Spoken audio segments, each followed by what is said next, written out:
Acompáñanos a leer juntos la Biblia en un año con Alexander Suárez. Continuamos nuestro estudio sistemático de la Biblia con los capítulos 7, 8, 9 y 10 del primer libro de Samuel. ¿Y dónde nos quedamos en el video anterior? Los filisteos vencieron a Israel. Los sacerdotes, hijos de Elí, Ofni y Fines, murieron en batalla. La esposa de uno de esos sacerdotes estaba embarazada y de la impresión dio a luz y con su último aliento llamó a su hijo Icabod, que significa sin gloria, porque se enteró del desastre que había sucedido en el pueblo de Israel. Muere su esposo, su cuñado, y el sacerdote Elí se cae de la silla y muere. Samuel, a quien debemos el nombre de este libro, tomaría las riendas espirituales de un pueblo de Israel totalmente sumido en la idolatría. Pero Samuel, con la esperanza de que había un remanente que reavivaría a el resto de la población, empezando con el liderazgo espiritual. Los levitas que habían quedado tenían que obedecer la voz de Samuel. Pero el arca del pacto había sido robada por los filisteos y los filisteos sufrieron plagas a causa de tener el arca en sus manos. Devuelven el arca, pero no llega a Silo. Silo era donde estaba el santuario. Se queda en uno de los territorios que había sido tomado por Josué, por quienes estaban ahora en ese territorio, y lamentablemente sufrieron consecuencias por la negligencia de no devolver el arca. Pensaron que el arca iba a ser de bendición para ellos. Se atrevieron a hacer sacrificios, unido también a unos levitas que estaban por allí cerca. Y bueno, el arca se quedó por allí, no llegó a Silo. Mientras esas cosas sucedían, Samuel tomó el liderazgo del pueblo de Israel, como sacerdote, como profeta y como juez. Como nos habíamos quedado con la situación del arca, el capítulo número 7 continúa la historia.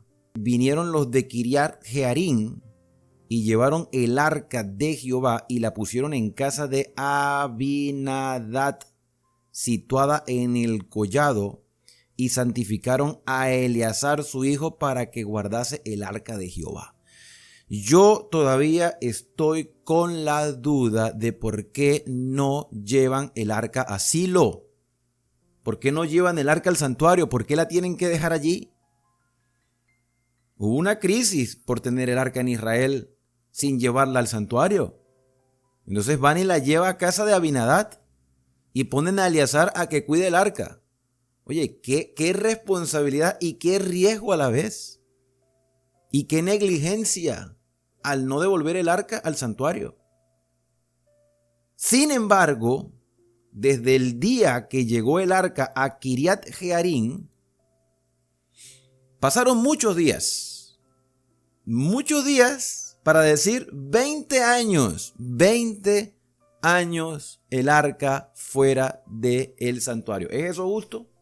¿Es eso correcto, mis hermanos? 20 años el arca fuera del santuario. Y toda la casa de Israel lamentaba en pos de Jehová. Para mí esto es negligencia. ¿Cómo es posible que el arca esté en Israel y no vaya al santuario y que hayan transcurrido 20 años? Habló Samuel a toda la casa de Israel diciendo: si de todo vuestro corazón os volvéis a Jehová, quitad los dioses ajenos y a Astarot de entre vosotros, preparad vuestro corazón a Jehová y solo a él servid y os librará de la mano de los filisteos. Yo estoy llegando a pensar con esto que Samuel era ignorante de dónde estaba el arca, porque si Samuel hubiese sabido dónde estaba el arca, la manda a buscar. 20 años, hermanos.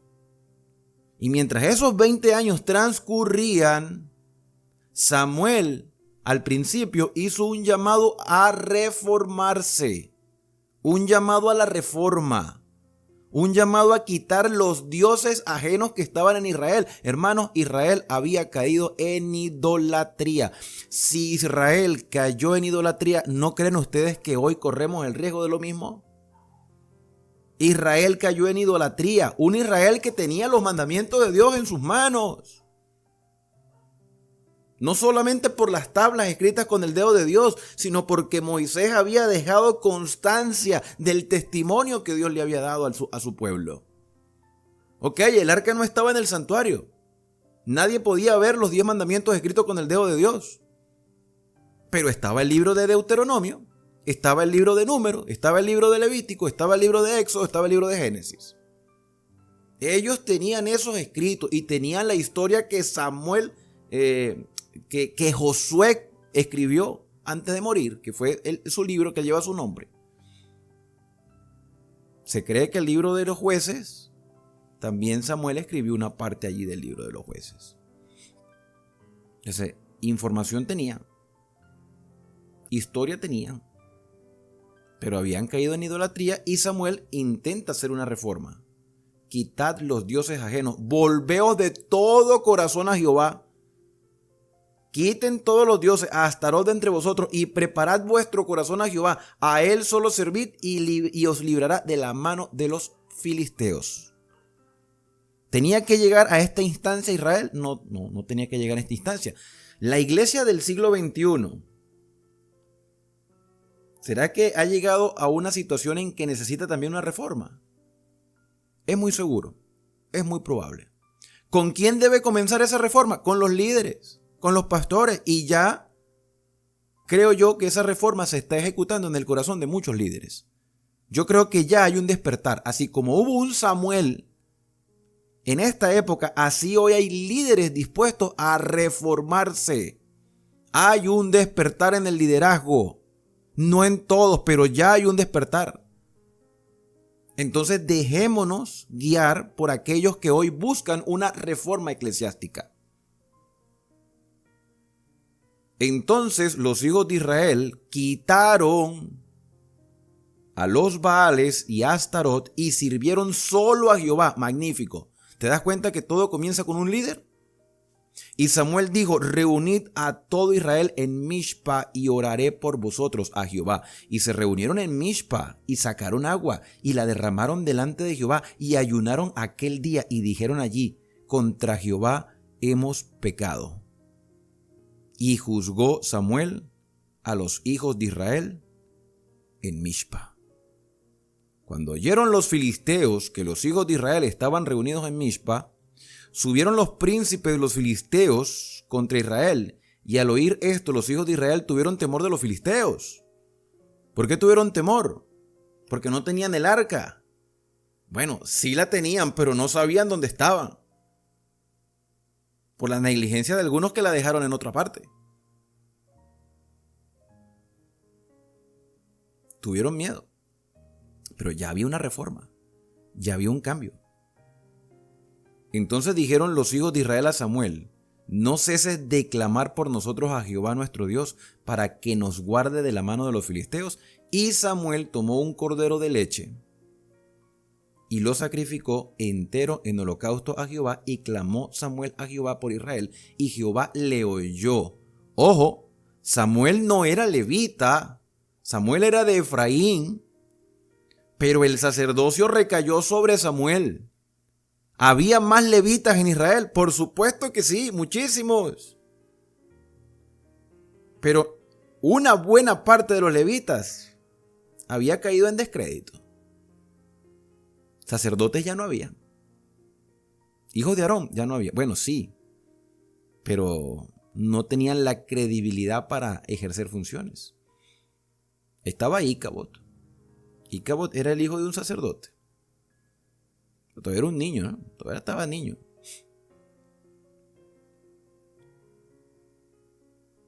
Lo más interesante, y creo que es lo mejor que nos muestra el versículo 9, es que Jehová oyó. Es decir, el Señor había vuelto su mirada a Israel por la reforma de Samuel. Y aconteció que mientras Samuel sacrificaba el holocausto, los filisteos llegaron para pelear con los hijos de Israel. Mas Jehová tronó aquel día con gran estruendo sobre los filisteos y los aterrorizó, y fueron vencidos delante de Israel. ¿Quién fue el que destruyó las bases enemigas en contra de Israel? El Señor. ¿Quién fue el que hizo temblar a los filisteos? El Señor, no Israel, el Señor. Y saliendo los hijos de Israel de Mishpa, siguieron a los filisteos, hiriéndolos hasta abajo de Bet-car. Tomó luego Samuel una piedra y la puso entre Mishpa y Sen y le puso por nombre Eben-ezer, de ahí viene el nombre Eben-ezer. Si bien hemos leído antes este nombre, aquí se explica la razón de por qué se llamaba Eben-ezer. Hasta aquí nos ayudó el Señor. Eso lo dice la parte final del versículo 12. Ellos habían perdido en Eben-ezer. Ellos habían perdido originalmente el arca en Eben-ezer. Y en el mismo lugar de la derrota, el Señor les dio una victoria. Bueno, aquí pueden estar sucediendo eventos simultáneos. Porque los filisteos, después de lo que vivieron con los tumores, los ratones, y cuando vieron llegar el arca a Israel, porque ellos las enviaron en un carro nuevo con un ganado, puede ser que esta batalla en Eben-ezer haya sucedido antes de la devolución del arca. ¿Ok? Antes de la devolución del arca. Recuerden que el arca duró 20 años fuera del santuario. Entonces, mientras esos eventos iban transcurriendo, el arca todavía no había llegado a Israel. Por eso es importante leer bien el contexto. Porque ¿cómo los filisteos van a tener la fuerza de volver a pelear con Israel después que vieron todos los efectos que sufrieron a causa de tener el arca en su territorio? Es muy probable que todavía ellos no hayan sufrido en su totalidad los tumores y los ratones por los cuales fueron motivados a devolver el arca. Y es que lo que duró el arca en Filistea fueron 7 meses nada más. 7 meses, ellos devolvieron el arca. Puede ser que esta lucha en Eben-ezer haya sucedido en el transcurso de esos primeros 7 meses. Así fueron sometidos los filisteos, versículo 13. Y no volvieron más a entrar en el territorio de Israel, que es allí donde devuelven el arca. Y la mano de Jehová estuvo contra los filisteos todos los días de Samuel. Y fueron restituidas a los hijos de Israel las ciudades que los filisteos habían tomado a los de Israel, desde Ecrón hasta Gat, e Ismael libró su territorio de mano de los filisteos, y hubo gran paz entre Israel y el amorreo. Y juzgó Samuel a Israel todo el tiempo que vivió. Y mientras transcurría el tiempo, el arca estaba en otra parte. Y todos los años iba y daba vuelta a Betel, a Gilgal y a Mizpa, y juzgaba a Israel en todos esos lugares. Y preguntándose dónde estaría el arca, ¿verdad? Dios pudo haberle dicho a Samuel dónde estaba el arca. Hermanos, Dios pudo haberle dicho a Samuel dónde estaba el arca. ¿Por qué no se lo dijo? Mira, Samuel, el arca está en tal lugar. ¿Por qué no se lo dijo? Porque los que tenían el arca tenían que tomar la decisión de devolverla. Ellos sabían que no podían tener esa arca allí, y ahí la retuvieron durante 20 años. ¿Qué les quiero decir con esto? ¿Por qué estoy haciendo tanto énfasis en esto, hermanos? Nosotros tenemos una verdad hace años en nuestras manos. Hace años, muchos años aquí, escrita.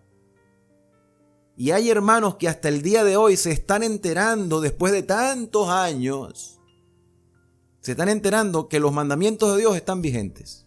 Hay hermanos que se están enterando hoy, o desde hace poquito tiempo, ayer, hace una semana, hace un mes, al inicio de este año. Hay hermanos que se están enterando hoy que el sábado, el Shabbat, está vigente. Ay, hermano, deje de estar hablando tanto de eso. Hermano, lo voy a seguir hablando, hermano. Porque aquí estamos hablando de una reforma. Aquí estamos hablando de un despertar. Aquí estamos hablando de un revivamiento. Aquí estamos hablando de un zarandeo espiritual que mueva los cimientos de nuestras estructuras eclesiásticas para que los líderes de una vez por todas digan lo que tengan que decir. Que ya dejen de quedarse callados por miedo a hacer tambalear la estructura. Los mandamientos de Dios están vigentes, nos guste o no nos guste. Y los líderes se están dando cuenta que no pueden callarlo más. Ya basta de decir que habrá un rapto secreto. Eso es una enseñanza errónea. Ya basta de estar engañando a los hermanos, conscientes o inconscientemente. Tenemos la verdad presente en nuestras manos y hay gente que se está dando cuenta hoy de muchas cosas. ¿Cuántos años han pasado? El arca estuvo 20 años desaparecida dentro del mismo pueblo de Israel y nosotros estamos perdiéndonos la verdad presente dentro de la iglesia. Esa es la realidad, esa es la verdad, eso es lo que está sucediendo. Hay hermanos que apenas están descubriendo relatos bíblicos después de tener tantos años en la estructura, tantos años en la fe, tantos años en la congregación. Hay hermanos que por primera vez están leyendo la Biblia completa. ¿Es eso posible? Sí, es posible. ¿Tenía que ser así? No, no tenía que ser así. Pero este es el año del despertar. Este canal, para la gloria del Señor, no para mi gloria humana. Es decir, yo soy un instrumento imperfecto, hermanos. Yo tengo mis errores, tengo mis fallas, tengo mis caídas, tengo mis levantadas. Pero aquí durante 4 años hemos leído la Biblia. Hay personas que están descubriendo por primera vez que se lee la Biblia completa desde Génesis 1 hasta Apocalipsis 22. Mi reflexión es: no dejemos que pase más el tiempo. Como los que tenían el arca, yo no sé por qué tuvieron que esperar 20 años para decir el arca está aquí. Y Samuel recorría todos los territorios y nadie fue capaz de decirle: Samuel, el arca está allá. No sé si era por ignorancia, no sé si era por miedo, no sé por qué. Pero nadie pudo decir dónde estaba el arca, sabiendo que el arca estaba en Israel. Ya no estaba en Filistea. Versículo número 17. Después volvía a Ramá, porque allí estaba su casa, la casa de Samuel. Y juzgaba a Israel y edificó allí un altar a Jehová. Me parece extraño. No sé si este tipo de altar era simplemente un símbolo o era una manera de expresar que todos deberíamos tener una comunión personal con el Señor sin depender de la estructura, porque a la final en el santuario no estaba el arca. Estaba el altar del holocausto, estaba la fuente de bronce, estaba la menorá, estaba la mesa de los panes, estaba el altar del incienso, pero no estaba el arca. Y si el arca no estaba, la estructura de adoración y de simbolismo que anunciaba la redención a través de un Mesías estaba incompleta. Entonces, al estar incompleta la estructura del santuario, creo yo que Samuel levanta un altar para que diga: mira, aquí cada quien tiene que tener su independencia espiritual, en el sentido de que no debemos depender de ir al santuario en este momento porque no está el arca, sino que cada quien busque al Señor. Yo los voy a orientar, los voy a capacitar. Yo no soy levita, pero bueno, estoy aquí para orientarlos lo mejor que pueda. Esa es mi manera de ver la razón por la cual se edifica un altar. No tenía sentido levantar un altar cuando tenían un santuario. El santuario estaba incompleto. Me imagino que dijo Samuel: mira, aquí nos toca que clamar todos al Señor desde nuestras tiendas, por la negligencia de no devolver el arca. Vámonos con el capítulo número 8, porque el tiempo avanza, hermanos, y dice que aconteció que, habiendo Samuel envejecido, puso a sus hijos como jueces de Israel. No como sacerdotes, como jueces de Israel. Porque los hijos de Samuel no eran levitas. Él tampoco lo era, pero Dios lo puso allí. El nombre de su hijo primogénito fue Joel o Joel, como lo quieran llamar. Y el nombre del segundo era Abías. Eran jueces en Berseba. No en Silo, en Berseba. Pero lamentablemente, y creo que esto le pasa a la mayoría de los dirigentes espirituales, me pasa a mí y le pasa a muchos. Yo amo mis hijos creo que son 3 maravillosos regalos con todas las debilidades que tengan mis hijos. Creo que son buenos muchachos, ya están grandecitos ya, son respetuosos, aman a Dios, pero no están tan involucrados en los asuntos espirituales como nos gustaría que estuvieran involucrados, o por lo menos como me gustaría a mí que estuvieran involucrados. Pero son niños que muestran respeto a Dios, pero no son ese tipo de niños que están activos al 100%, sino que uno los orienta, los muestra, les dice: mira, hijo, haz esto, y lo hacen. No sé si lo harán cuando ya vivan solos, pero seguirán siendo mis hijos y siempre les mostraré el mismo amor, porque creo que Dios no cambia con nosotros así nosotros cambiemos, y creo que ellos también tienen que madurar espiritualmente. Digo todo esto porque yo creo que Samuel quería lo mejor para sus hijos, y creo que tenía esperanza de que sus hijos fueran como él, como cuando era niño.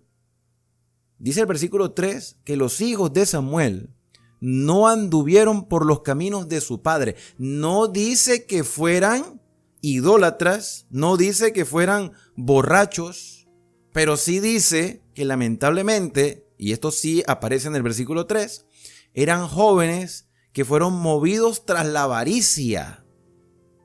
Eran un poquito ambiciosos. Eran muchachos que se dejaban sobornar. No eran sacerdotes, pero eran jueces que se dejaban sobornar. No eran idólatras, pero pervertían el derecho.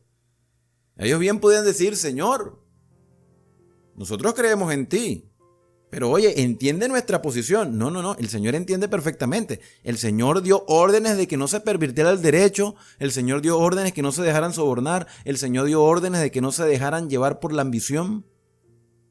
Y estos fueron los errores políticos a los que llegaron los hijos de Samuel. Entonces, claro, la gente reacciona ante la corrupción de los hijos de Samuel, que no eran idólatras, pero que moralmente no estaban haciendo las cosas de la mejor manera. Entonces todos los ancianos de Israel se juntaron y volvieron a Ramá para ver a Samuel.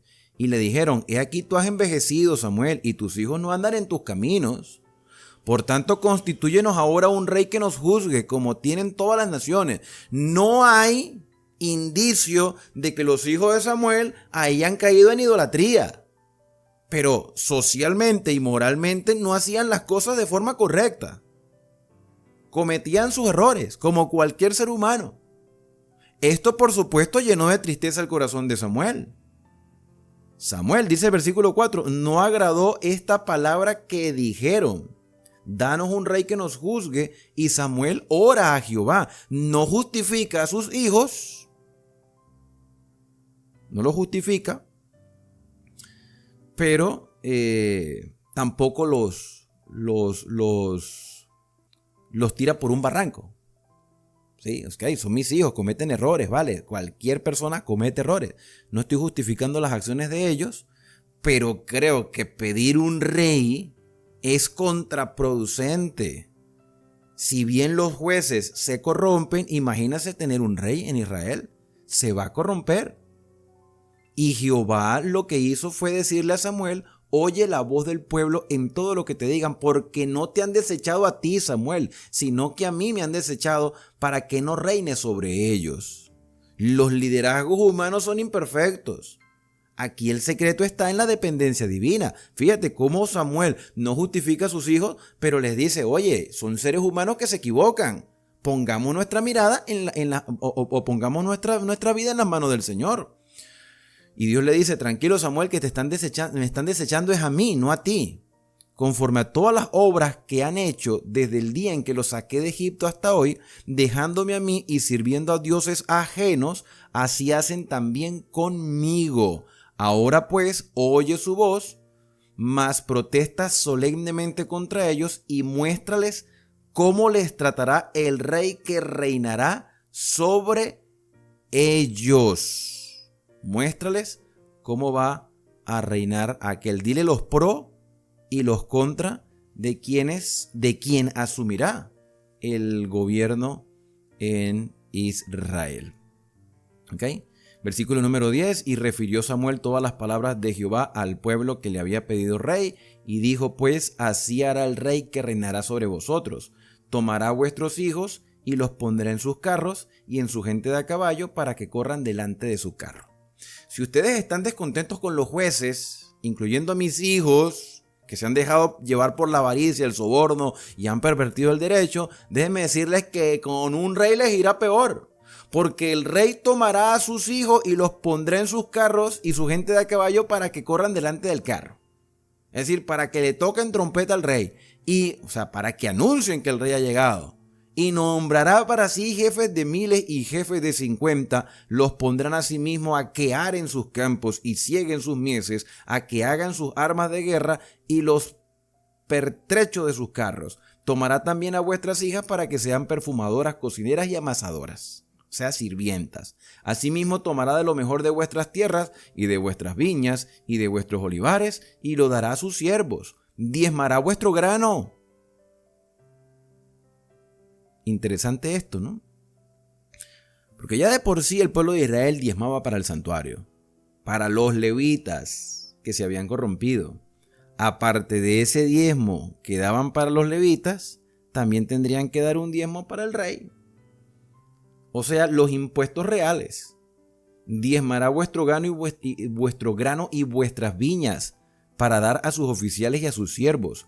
Tomará vuestros siervos y vuestras siervas, vuestros mejores jóvenes y vuestros asnos, y con ello hará sus obras. Diezmará también vuestros rebaños y seréis sus siervos. Y clamaréis aquel día a causa de vuestro rey, que os habréis elegido, mas Jehová no responderá en aquel día, porque ustedes decidieron tener un rey. Pero el pueblo no quiso oír la voz de Samuel. En sí, esto fue una advertencia. Ustedes van a tener que ser los subalternos de aquel que se siente en el trono y van a tener que proteger al que está en el trono. Y el pueblo no escuchó la voz de Samuel, sino que dijo: haya rey sobre nosotros, ¿qué nos importa? Pónganos un rey. Bueno, estamos en el siglo XXI, mis hermanos. Hoy no existen los reyes, por lo menos no con una jerarquía como en aquel entonces. Que yo sepa, quizás haya más, que yo sepa, hay por lo menos en el mundo hoy 2 monarquías fuertes. Quizás usted diga, no, hay más.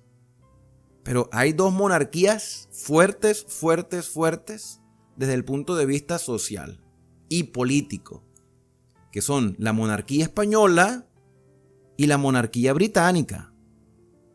Hasta no sabemos el nombre del rey de España, que se llama Felipe VI. Y no sabemos el nombre del rey de Inglaterra, que es Carlos, el hijo de Isabel. Y Felipe, el hijo de, creo que era Juan Carlos, que se llamaba el que estaba antes. Entonces, conocemos 2 monarquías. Quizás en Mónaco, yo no sé, creo que en Mónaco hay monarquía. No sé si en África habrá una monarquía. No sé si los jeques árabes son considerados monarcas. Pero ¿de qué ha servido la monarquía a lo largo de la historia? Vamos a ser sinceros. ¿Cuál es el papel relevante de los monarcas el día de hoy? Tú dices, no, prácticamente es una figura. Es una figura histórica, es una figura cultural, ¿sí? Pudiéramos decir que los reyes actuales son los presidentes o los primeros ministros de cada nación, que son elegidos, entre comillas, por elección popular. Y que no es una monarquía donde el nepotismo tenga el control. Es decir, no es que el presidente le deja la posición presidencial a su hijo, pero sí al candidato que pone el partido. Dice, pero ¿por qué tienes que hablarnos de esto? ¿Qué tiene que ver esto? Mucho, hermanos. Porque dependiendo del gobernante que tengamos, así es el país que vamos a tener. Dependiendo del gobernante que tengamos, así va a ser la sociedad en la cual nos desarrollemos, según la filosofía y las exigencias de dicho gobernante. Y en algunos casos no quieren dejar el poder. Y en algunos casos cambian las leyes, las constituciones para atornillarse en la estructura gubernamental, principalmente los países de izquierda. Los de derecha son corruptos, pero los de izquierda no quieren dejar nunca el poder. En países como Corea del Norte, donde el poder se transfiere con nepotismo, es decir, con sucesión, entonces nos damos cuenta, hermanos, que el poder corrompe. Y el rey que Israel iba a tener, al principio iba a ser un rey humilde, pero estando ya en el trono, todos sabemos perfectamente, quienes hemos leído la Biblia alguna vez en nuestra vida, todos sabemos que ese rey humilde llamado Saúl se corrompió a tal punto que se apartó de Dios e hizo cosas totalmente atroces. Le sucedió lo mismo a David, le sucedió lo mismo a Salomón, le sucedió lo mismo a Roboam, a Jeroboam y a todos los reyes que vinieron después de ellos, hasta Sedequías, que fue el último rey de Judá. al punto de que Israel se fragmentó políticamente en dos naciones diferentes. Por eso yo he dicho una y otra vez que el Israel de hoy, el que está en el Medio Oriente, no es el Israel de la Biblia, porque en algún momento histórico ese Israel se quebró en dos. Y eso lo vamos a ver cuando lleguemos al libro de Reyes, para que ustedes vean de qué Israel estamos hablando. Porque cuando nosotros hablamos de Israel podemos estar hablando o de Judá o de la nación de Israel del norte, cuya capital era Samaria y se le llamaba con el nombre de Efraín. ¿Y todo gracias a qué? Al haber rechazado los principios que Dios había dejado. Versículo número 20. Y nosotros seremos, dijeron ellos, nosotros seremos también como todas las naciones. Y mire cómo está el mundo. Mire cómo está el mundo, desde el pasado hasta el día de hoy. Nosotros seremos como las demás naciones y nuestro rey nos gobernará. Y saldrá delante de nosotros y hará nuestra guerra. Sí, y también se va a aprovechar de todo lo que se encuentre por el camino. Hará nuestras guerras, él irá a luchar. Ajá, sí. Porque el día de hoy, ¿quiénes son los que salen a la batalla? Los presidentes. Ellos hacen la guerra y tienen que salir los soldados a poner el pecho a las balas mientras ellos están en sus oficinas. Entonces, el sistema gubernamental actual, al cual nosotros llamamos democracia, no funciona. Pero es el gobierno que nos vamos a tener que calar hasta el día que Cristo venga a buscarnos. Cuando Cristo venga, establecerá la única monarquía que sí funciona, la de Cristo Jesús. Punto. Todo lo que nosotros tenemos aquí, con todo lo podrido que está el mundo, de forma moral, social y de todo aspecto, todo esto se acabará y todo comenzará a mejorar en nuestra vida personal cuando hagamos una reforma y anhelemos la venida de Cristo Jesús a la tierra. El retorno de nuestro verdadero soberano del universo. Bueno, lo cierto es que Samuel oyó todas las palabras del pueblo y las refirió a oídos a Jehová, de Jehová. Y Jehová dijo a Samuel, pues oye la voz, escúchalo, déjalo. ¿Qué vamos a hacer? Pon rey sobre ellos. Entonces Samuel dijo a los varones de Israel, idos cada uno a vuestra ciudad. Váyanse a la casa. Después le diré lo que tienen que hacer. Capítulo número 9. Había un varón de Benjamín, hombre valeroso, el cual se llamaba Cis, hijo de Abiel, hijo de Seror, hijo de Becorat, hijo de Afia, hijo de un benjaminita. Y tenía él un hijo que se llamaba Saúl, joven y hermoso. Joven y hermoso. Entre los hijos de Israel no había otro más hermoso que él. De hombros arriba sobrepasaba a cualquiera del pueblo. Y se habían perdido las asnas de Cis, padre de Saúl, por lo cual dijo Cis a Saúl, su hijo, toma ahora contigo alguno de los criados y levántate y ve a buscar las asnas. Y él pasó al monte de Efraín y de allí a la tierra de Salisa. Y no las hallaron. Pasaron luego por la tierra de Salín y tampoco. Después pasaron por la tierra de Benjamín y no las encontraron. Se perdieron las asnas. Cuando vinieron a la tierra de Suf, Saúl dijo a su criado que tenía consigo, ven, volvámonos, porque quizás mi padre abandona la preocupación por las asnas y estará congojado por nosotros. Y él le respondió, he aquí ahora hay en esta ciudad un varón de Dios, que es hombre insigne. Todo lo que dice acontece sin falta. Vamos pues allá, quizás nos dará algún indicio acerca del objeto por el cual emprendimos nuestro camino. Respondió Saúl a su criado, vamos ahora, pero ¿qué llevaremos al varón? Porque el pan de nuestras alforjas se ha acabado y no tenemos que ofrecerle al varón de Dios. ¿Qué tenemos? Es interesante este tipo de cultura. Mire, hermanos, yo soy venezolano, pero he vivido los últimos años de mi vida en Colombia. El colombiano, no sé todos, pero en los lugares donde yo he estado, el colombiano tiene una cultura muy agradable de que no va a visitar a nadie sin llevarle algo. Un pan, un dulce, algo. O sea, un pequeño detalle a la familia. Cuando el colombiano visita, lleva algo.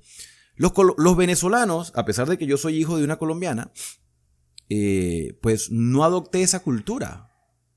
El venezolano de por sí no adopta esa cultura. El venezolano de por sí no tiene en su pensamiento, no sé, me corregirán algunos venezolanos, pero lo que yo he visto es así. El venezolano no tiene esa manera de, no sé si respeto o de cortesía de llegar a visitar una casa y de ofrecer algo a la familia.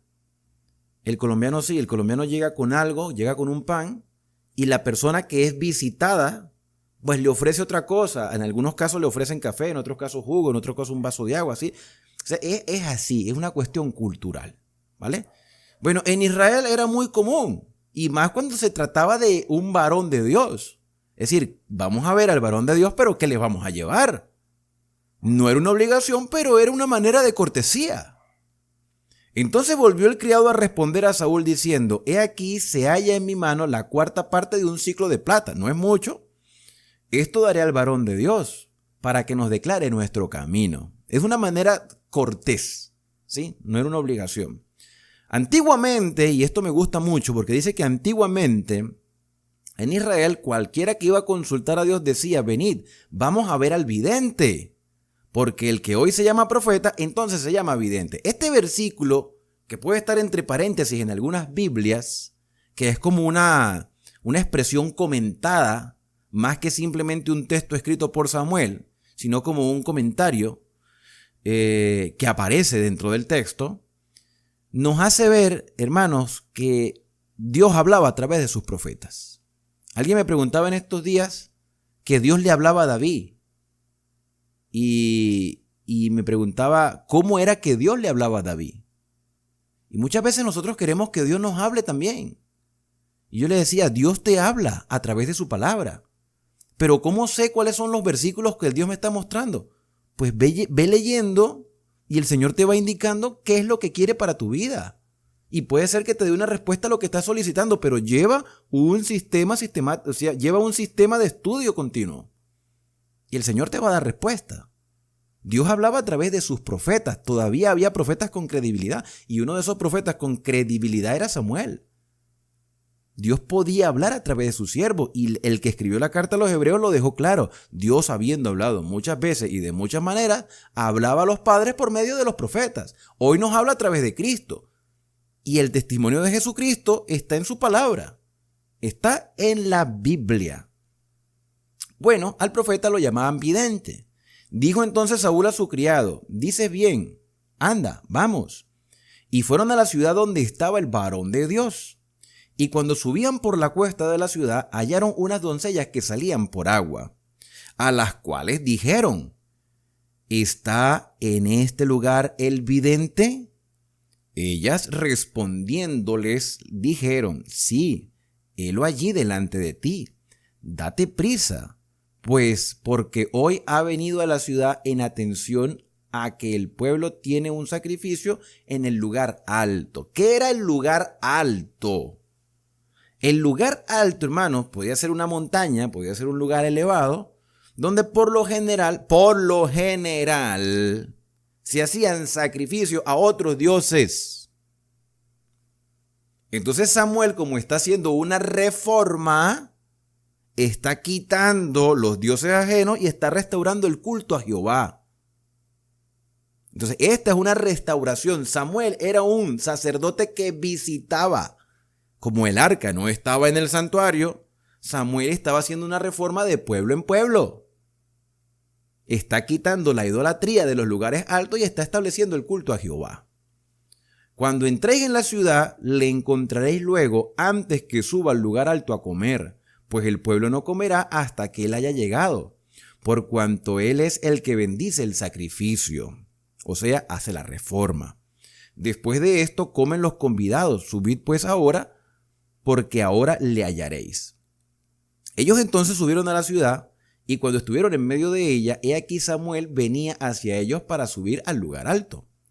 Un día antes que Saúl viniese, Jehová había revelado al oído de Samuel diciendo: mañana a esta misma hora yo enviaré a ti a un varón de la tierra de Benjamín.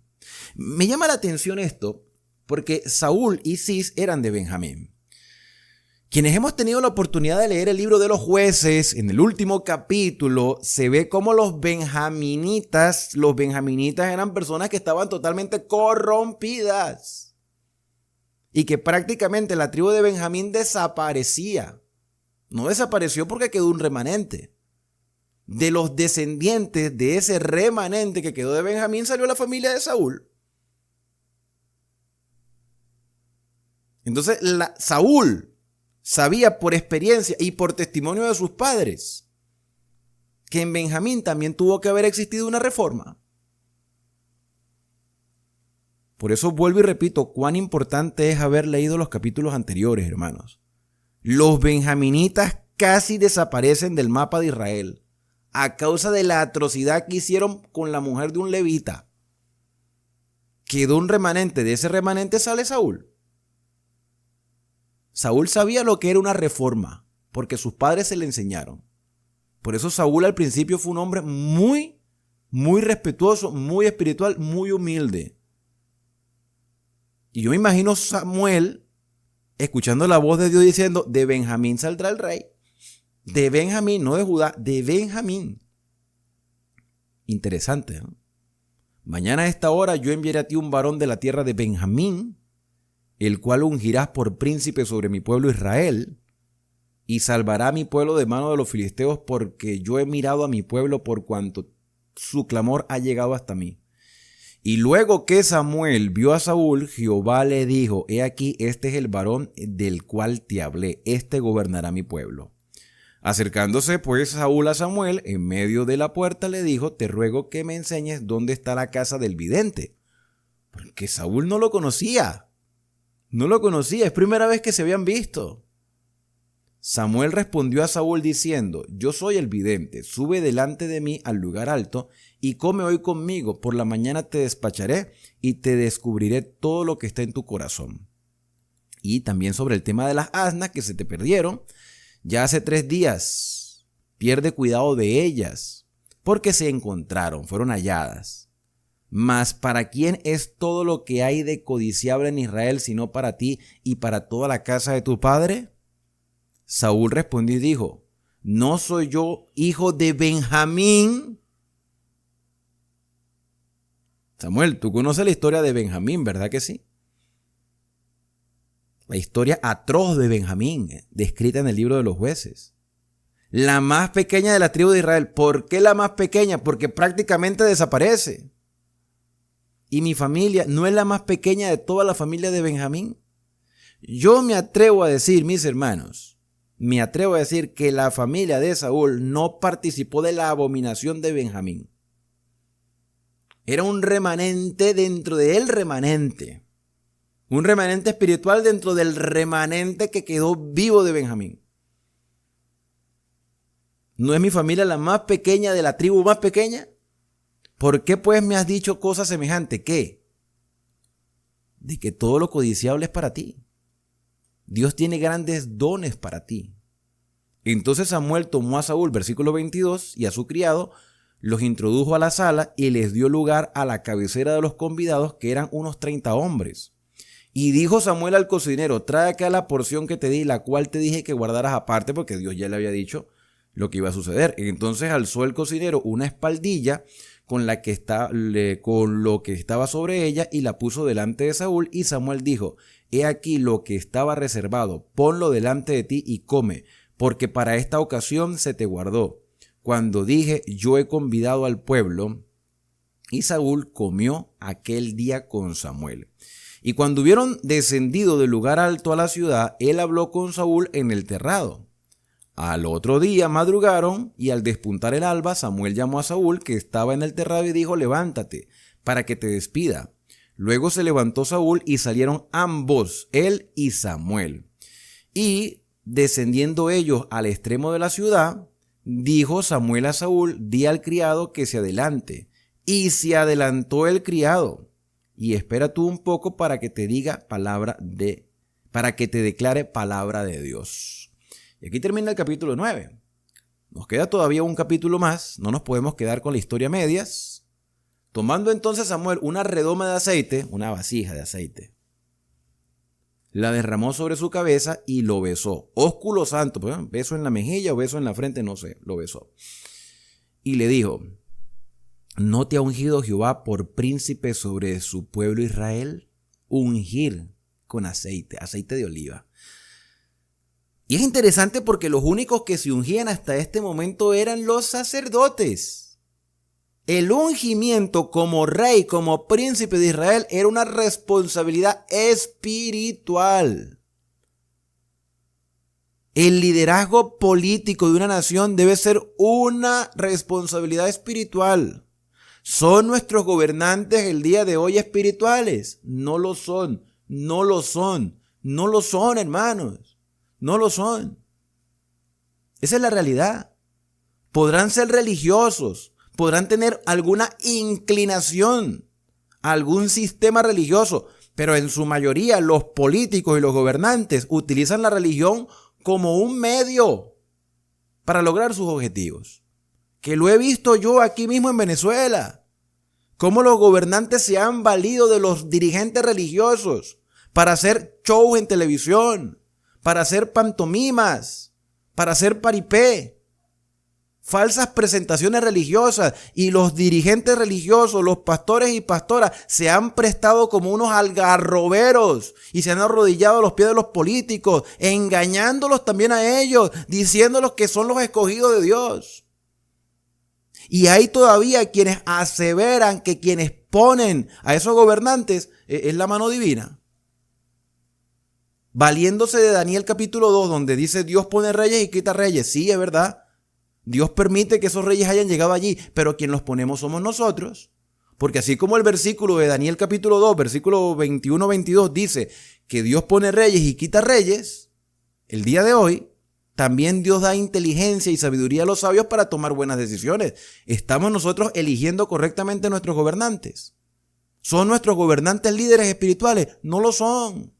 Son unos politiqueros que al cabo de 2-3 años nos toca que decir, oye, nos equivocamos, pero esta vez sí lo vamos a hacer mejor, y colocamos a otros que son igual o peores. ¿Es Netanyahu, el primer ministro de Israel, un líder espiritual? Yo lo dudo. Por mencionar alguno. ¿Por qué menciono a ese en especial? Porque es que pareciera que la mirada del cristianismo está puesta en Israel como nación, cuando debe estar puesta en el santuario celestial. El ungimiento de un líder político, que bueno, eso no existe, el ungimiento del líder político no existe. La investidura de un líder político debería ser una responsabilidad espiritual, pero no lo es. Es que de hecho la política y la religión no se deben mezclar. No se debe mezclar, porque la política en sí es corrupta.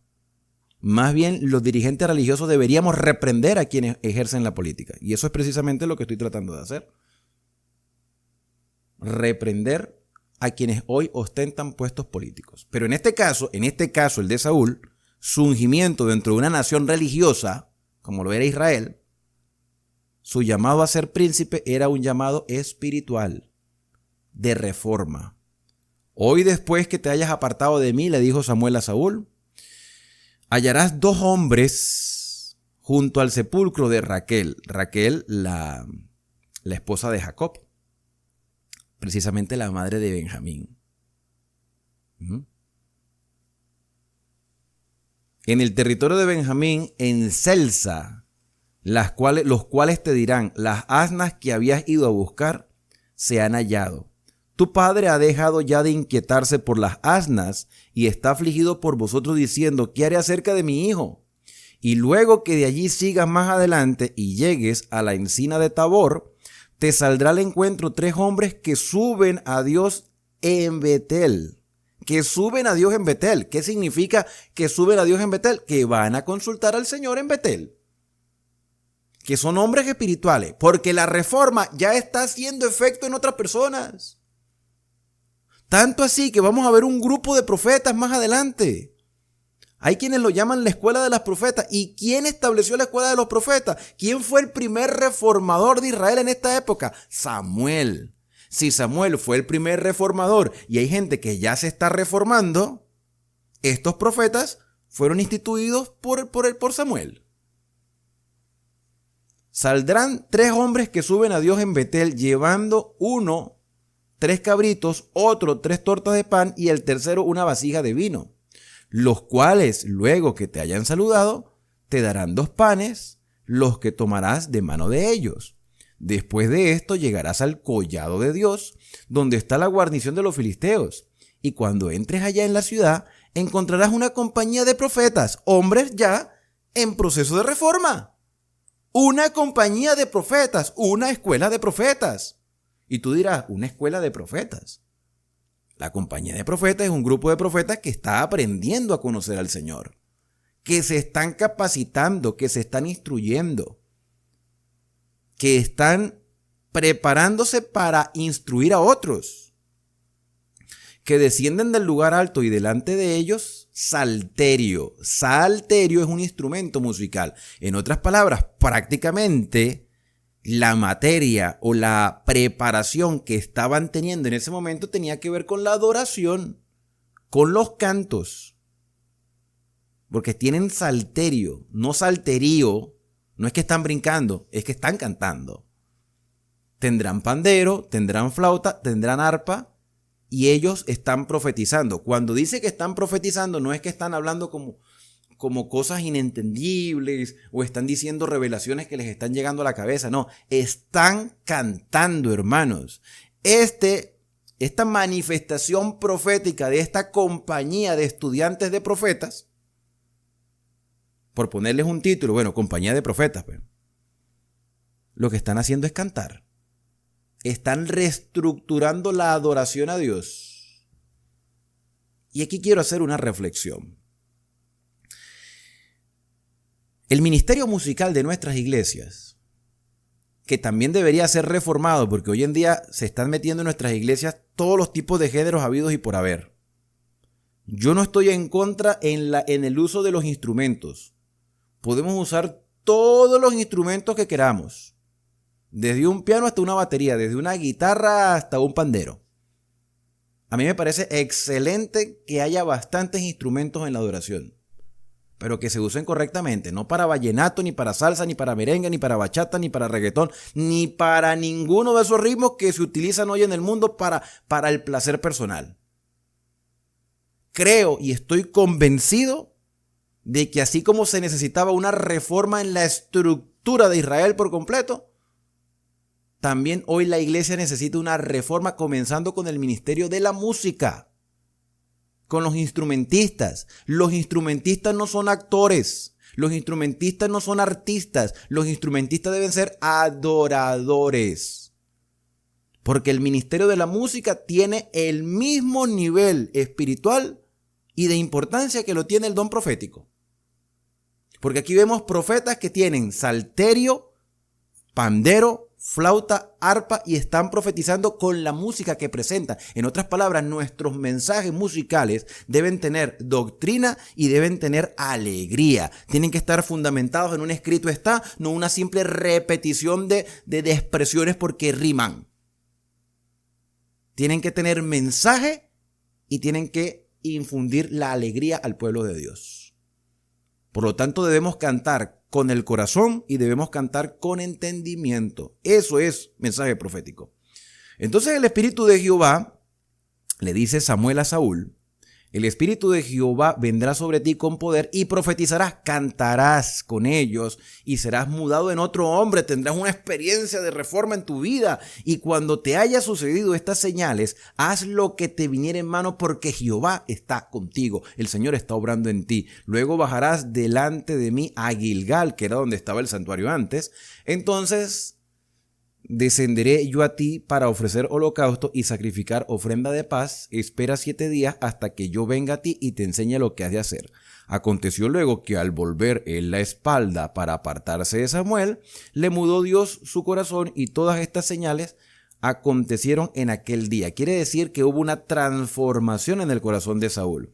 Cuando llegaron allá al collado, he aquí la compañía de profetas que venía a encontrarse con él, y el Espíritu de Dios vino sobre él con poder y profetizó entre ellos. Es decir, cantó con ellos, adoró con ellos y levantó mensaje al Señor con ellos. Era como un profeta más. Y aconteció que cuando todos los que le conocían antes vieron que profetizaba con los profetas, el pueblo decía el uno al otro: ¿qué le ha sucedido al hijo de Cis? Saúl también entre los profetas.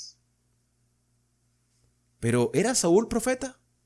No, pero el Espíritu de Dios vino sobre él y participó del ministerio de la adoración, que es un ministerio profético.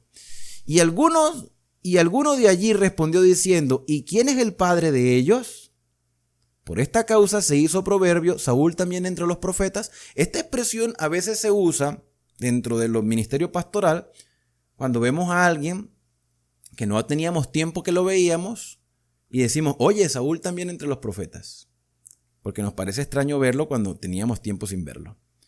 Bueno, cesó de profetizar, es decir, se acabó la adoración en ese momento, y llegó al lugar alto. Un tío de Saúl dijo a él y a su criado: ¿a dónde fuisteis? Y él respondió: a buscar las asnas, y como vimos que no parecían, fuimos a Samuel.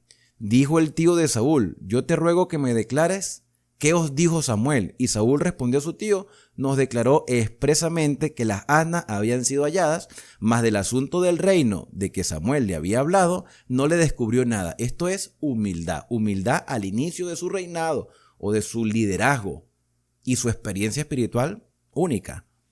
Me parece que Saúl comenzó bien, lamentablemente se corrompió por el camino. Después Samuel convocó al pueblo delante de Jehová en Mizpa, y dijo a los hijos de Israel: así ha dicho Jehová, el Dios de Israel: yo saqué a Israel de Egipto, y os libré de mano de los egipcios, y de mano de todos los reinos que os afligieron. Pero vosotros habéis desechado hoy a vuestro Dios, que os guarda de todas vuestras aflicciones y angustias, y habéis dicho: no, sino que pon rey sobre nosotros ahora, pues presentaos delante de Jehová por vuestras tribus y vuestros millares. O sea, vengan, vamos a escoger el rey. Y haciendo Samuel que se acercasen todas las tribus de Israel, fue tomada la tribu de Benjamín para sorpresa de todos, e hizo llegar a la tribu de Benjamín por sus familias, y fue tomada la familia de Matri, y de ella fue tomado Saúl, hijo de Cis, y le buscaron, pero no fue hallado. Preguntaron pues otra vez a Jehová si aún no había venido allí aquel varón, y respondió Jehová: he aquí él está escondido entre el bagaje. Porque era un hombre que, oye, le sorprendió al mismo que lo hayan escogido por rey. Entonces corrieron y lo trajeron de allí, y puesto en medio del pueblo, desde los hombros arriba, era más alto que todo el pueblo. Y Samuel dijo a todo el pueblo: habéis visto al que ha escogido Jehová, al que ha elegido Jehová, que no hay semejante a él en todo el pueblo. Entonces el pueblo clamó con alegría diciendo: ¡viva el rey! Samuel recitó luego al pueblo las leyes del reino. ¿Cuáles son las leyes del reino? El libro de Deuteronomio, el libro de Devarim. Y las escribió en un libro, la cual guardó delante de Jehová. Y envió Samuel a todo el pueblo a su casa, cada uno a su casa. Saúl también se fue a su casa, porque no había palacio real. No había palacio real. Es el primer rey de Israel. Saúl se fue a su casa en Gabaa, y fueron con él los hombres de guerra cuyos corazones Dios había tocado. Pero algunos perversos, que no faltan porque siempre hay una oposición, algunos perversos dijeron: ¿cómo nos ha de salvar este, si es un hijo de Benjamín? Y le tuvieron en poco, y no le trajeron presentes. Mas él, Saúl, con toda su humildad, disimuló. Ojalá se hubiese mantenido Saúl de esa manera, pero no fue así. Saúl no mantuvo esa humildad que lo caracterizó los primeros días o meses de su reinado. ¿Qué aprendemos de todo esto, mis queridos hermanos? Aprendemos que aún necesitamos seguir dependiendo de Dios. Aprendemos que cuando elegimos poderes humanos corremos el riesgo de equivocarnos. Aprendemos que cualquier persona, incluso buena y humilde, se puede corromper. aprendemos que nuestra dependencia no puede estar en el hombre. Nuestro verdadero rey es el Señor. Y cuando el Señor es nuestro verdadero rey, hermanos, nuestra fe se fortalece y podemos vivir con esperanza hasta el día que Cristo venga a buscarnos. Por eso mi deseo para ti hoy más que nunca es que Dios te bendiga y te guarde. Que haga resplandecer Dios su rostro sobre ti y que tenga de ti misericordia. Que el Señor alce sobre ti su rostro y ponga en ti paz.